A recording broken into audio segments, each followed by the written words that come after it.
esse que me enche que eu levanto o braço dando um soco no nariz dos outros? Que espírito é esse que enche as irmãs e fica abrindo as pernas no culto? Que espírito é esse que nos enche e a gente diz que não está entendendo nada?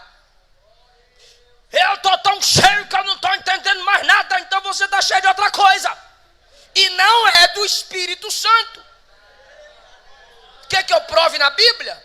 Eu provo. Pedro estava no dia de Pentecostes, sim ou não? Foi cheio do Espírito, sim ou não? Pedro estava falando em línguas, cheio de poder, cheio do Espírito Santo, mas a Bíblia diz no versículo 13 que muita gente zombava. E essas pessoas que zombaram no 13, olha o que diz o 14. Pedro, ouvindo, se pôs em pé e disse: varões, nós não estamos embriagados. O que está acontecendo aqui é a profecia de Joel 2:28. E acontecerá que nos últimos dias derramarei o meu espírito sobre toda a carne. Pedro foi cheio do Espírito, mas esse Pedro cheio do Espírito entendeu tudo que estavam falando do lado de fora. Se você recebeu uma profecia, você não precisa disfarçar que esqueceu a profecia. Você pode não saber tudo, mas a mensagem central você sabe. Para de dar um de espiritual e dizer: esqueci tudo, apagou tudo. Dom de profecia não gera amnésia. Se você está cantando e esqueceu a letra, aí fica botando língua estranha. Mais grato a ti, mais grato a ti, mais lá manaia de mim, meu Senhor. Não, você esqueceu a letra. Língua estranha não é para isso.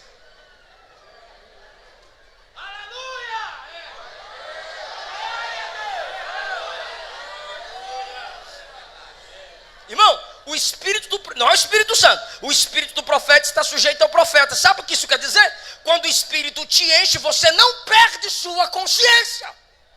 Um exemplo. Por isso que eu disse que Reforma Odinha não pode falar de nós não, eu bato. Agora nós, pentecostal, pode falar de nós mesmo.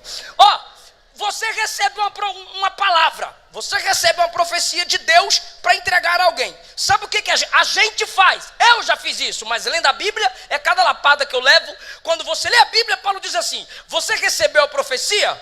Então a igreja julga a profecia. Como é que a igreja vai julgar a profecia se só profetiza no ouvido dos outros? Difícil. Então, eu recebo a profecia, ninguém viu, aí não, a profecia não é julgada.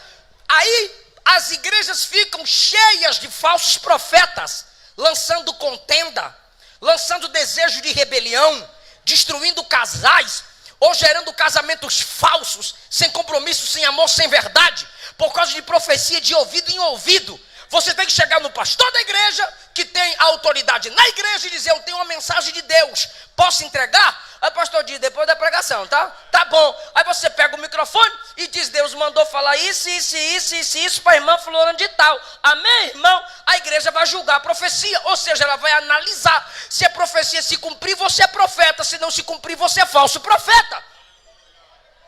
Mas a gente não quer falar para a igreja ouvir. Para quê? Para a profecia não ser analisada. Está errado. Então, irmão, aí as pessoas dizem: eu não creio em profecia. Por quê? Porque vê os falsos profetas. Os falsos profetas não podem anular o verdadeiro espírito da profecia na igreja. O que a gente tem que fazer não é anular, não é proibir, é instruir. Porque a gente sabe quem é de Deus e quem não é. Quem tem de Deus e quem não tem. Então, se você tem o dom da profecia, fala para a igreja ouvir. Qual é o seu medo? E outra, quando o Espírito nos dá uma profecia, ele não dá a fórmula de profetizar, ele dá a mensagem. Tem profeta que vem marchando, tem profeta que vem gritando. Tem o Xuxi, que é aquelas irmãs do ciclo de oração: bate o pezinho, levanta o dedinho, sai da frente, Satanás. E lá elas vão como mulher, anda igual mulher e fala como mulher. Já viu? Sobe no púlpito e tá. Quem está em pecado chega, treme quando essas mulheres começam a profetizar. Ou seja, é uma mensagem verdadeira. Agora, você pode entregar marchando, você pode entregar chorando, você pode entregar com a mão estendida ou não. vai depender da sua personalidade. Mas isso significa que simplesmente o Espírito não rouba a sua consciência. Você continua sendo você. Por que tem umas irmãs que quando vai pregar ou entregar a profecia quer virar macho? Eu sou dos irmãos compartilhou.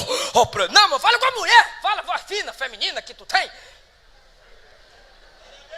Você não precisa mostrar super espiritualidade perdendo a consciência. Não, não e não. Pedro não perdeu a consciência, foi cheio do Espírito, falou em línguas, ouviu as críticas e ainda ensinou os criticadores. Quando o Espírito desce, há várias manifestações. Tem gente que se prostra conscientemente, tem gente que chora. A minha esposa disse pular, eu nunca pulo. Eu disse, rapaz, eu, meu bem, pular? Aí eu fui pregar no interior da Bahia, a mensagem do arrebatamento. No final da mensagem, a irmã Luana cantando aqui, ó. Eu aqui filmando. O microfone na mão. Ela, ai meu Deus, eu não aguentei, amor. Eu falei, não aguenta mesmo, mas tu sabia que tu estava pulando. Claro, eu queria era pular, eu queria sair correndo, mas eu me controlei. Falei, pois é, mas cuidado, nunca diga nunca. Tem gente que diz, eu caio, pastor, poder cair, eu caio no chão. Caio, pastor, eu caio logo, bufo. E aí, como tu levanta? O Espírito não rouba a consciência. E quem cai na Bíblia, levanta diferente. Daniel caiu por fraqueza diante da presença, mas quando levantou já tinha uma mensagem. Saulo caiu perseguidor, levantou pregador. Se cai no poder, tem que levantar para ter uma vida de poder, irmão. Aleluia! Paulo disse, eu cantarei em espírito, mas cantarei com entendimento. Eu orarei em espírito, mas orarei com entendimento. Então tem gente que dá glória a Deus aplaudindo, tem gente que dá glória a Deus com as duas mãos erguidas. E eu estou com raiva de uns pregadores aí. Porque eles querem que os pastores saiam rodando, pulando e gritando igual eles. Aí quando o pastor presidente ou os líderes não saem reagindo igual ele, que menino é, começa a bater nos pastores. Começa a bater na liderança. E tem crente que gosta. Eita glória, esse é corajoso. Não é não, ele não tem Bíblia.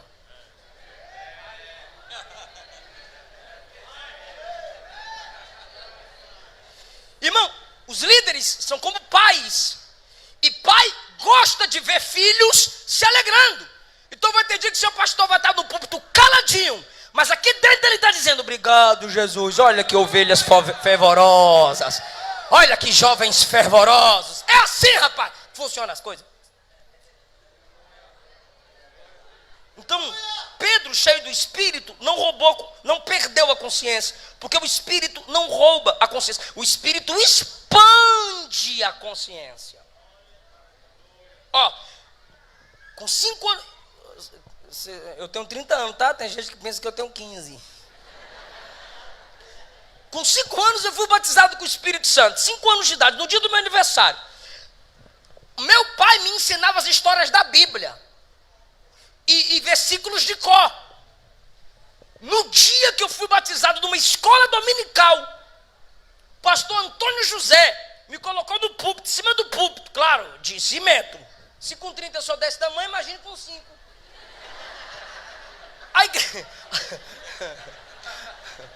A igreja não via. Ele disse, pega esse menino, coloca aqui. Me colocou aqui e me segurou. E eu falando um monte de língua, vermelhinho, porque esquenta, irmão. Quando tu recebe o poder, tu sente esse fogo aqui. E ele botou a mão na minha cabeça e disse, eis aqui o novo profeta para o Brasil. Quando ele disse, eis aqui o novo profeta para esse Brasil, ele colocou o microfone na minha boca. Eu não falei, não fiquei falando labalai. Por incrível que pareça, o Espírito faz coisas incríveis. Eu comecei a falar os versículos que meu pai me ensinava, tudinho de cor. Ele não rouba a consciência, ele expande a sua mente. Ele é o Deus da própria sabedoria. Isso é depender do Espírito, irmão. Porque ele é inteligente, ela é a própria sabedoria.